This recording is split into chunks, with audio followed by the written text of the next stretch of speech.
The comment I'm getting the most right now is, Stacy, how can you tell us not to search for truth when Jesus literally says, see to it that you are not deceived? We're not supposed to be deceived. We need to know the truth. But did you know that the Bible also says avoid foolish controversies and irreverent myths? Yeah, that's in there too. And today we're going to dive into it. Into the Word. This is where the truth takes root, living rooted out of the Word. Into the Word. So why aren't we talking about this part? If we're going to use scripture, right, to defend our obsession with seeking the truth, then let's make sure we're using the whole Bible, okay? Not just the one verse that fits our narrative. So today we're going to talk about what do not be deceived really means, because I think a lot of people are misusing it to justify constant rabbit holes, conspiracies, and a mindset that's more distracted than discerning. So let's walk through what scripture actually says. Let's weigh the verses and let's see where God puts the real emphasis so that we can follow his voice, not just the world's noise. Sound good? All right. So what does do not be deceived actually mean? Let's start with the verse that's quoted constantly. And that's Matthew 24:4, where Jesus answered, "Watch out that no one deceives you." Yes, Jesus said that, but let's zoom out a little bit and let's read it in context. He was warning about false messiahs, false teachers, and deception in the last days. This wasn't a blanket statement to chase every possible threat or theory, okay? And here are the main categories where the New Testament says, do not be deceived, what it actually means for context. It means, number one, false teachers and false gospels. Matthew 24:4-5, for many will come in my name and will deceive many. And then again in Colossians, he says, see to it that no one takes you captive through hollow and deceptive philosophy rather than Christ. Now I want you to hear that one, okay?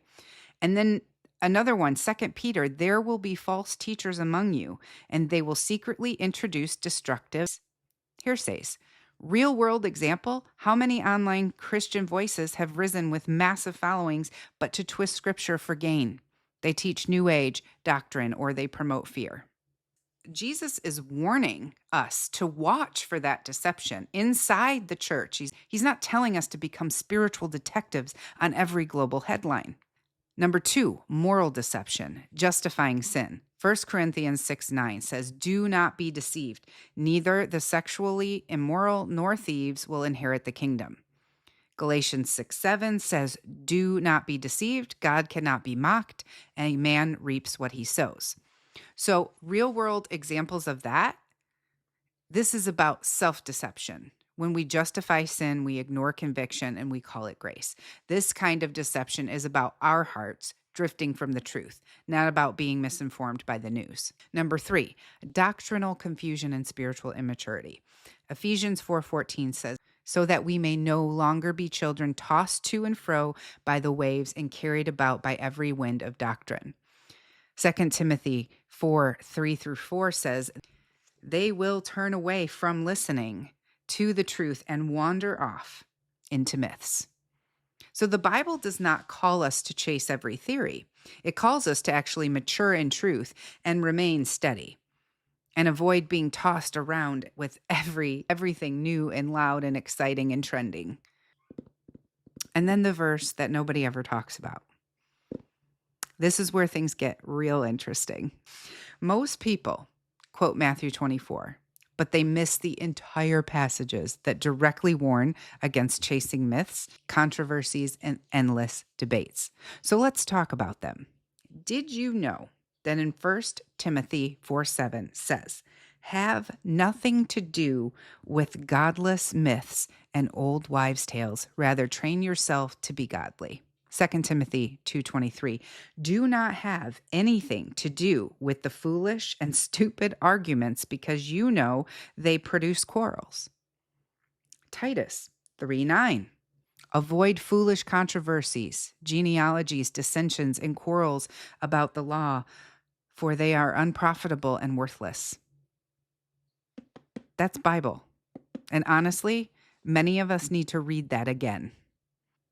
So these verses tell us to avoid foolish controversies, endless myths, pointless arguments, obsessions with speculation, unprofitable debates. Real world example, we've all seen people online spend hours defending a theory about a influencer or a government figure, but they won't spend 5 minutes sharing the gospel or opening their Bible. And this is what Paul was warning Timothy and Titus about. He wasn't afraid of people being curious, not at all. He was warning against people being consumed. So, how do we walk this out? What does real discernment look like in today's world? Well, discernment isn't about being suspicious, it's about being spiritually anchored. And I feel like I'm beating a dead horse because we've been talking about this for 3 weeks now in the Bible study. But it's clear it's still a message that's needed. So 1 Thessalonians says, test all things, hold fast to what is good. Colossians 3:2, set your minds on things above, not on earthly things.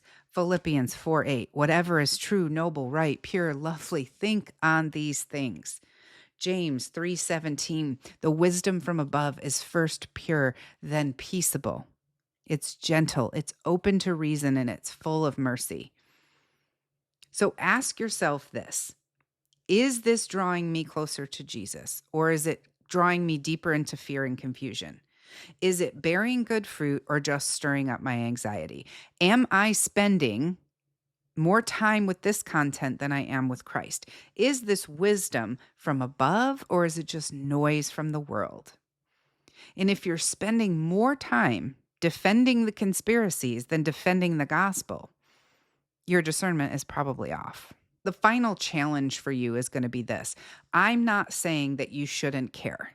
I'm saying you should care most about what God cares most about, and that is souls. I think we can all agree we are in the last days. Deception is real, but the greatest deception might just be getting caught up in everything except Jesus.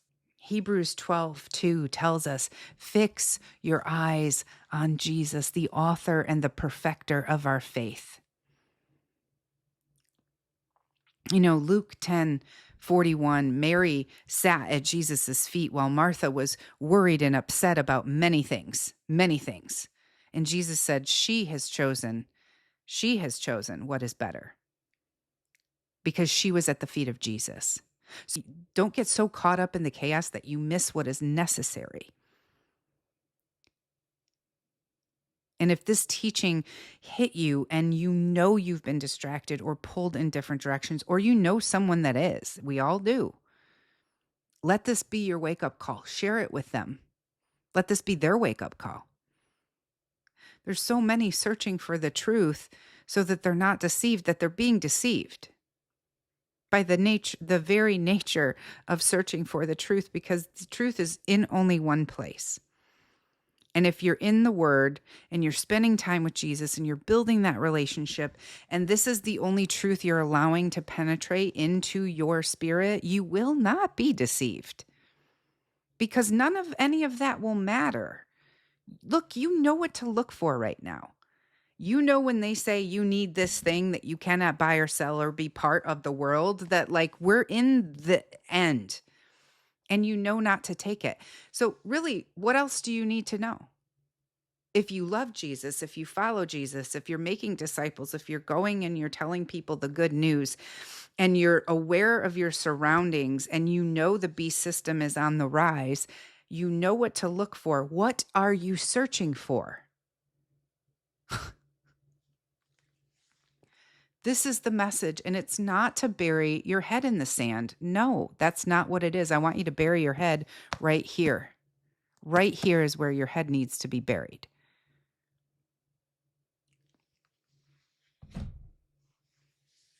Okay.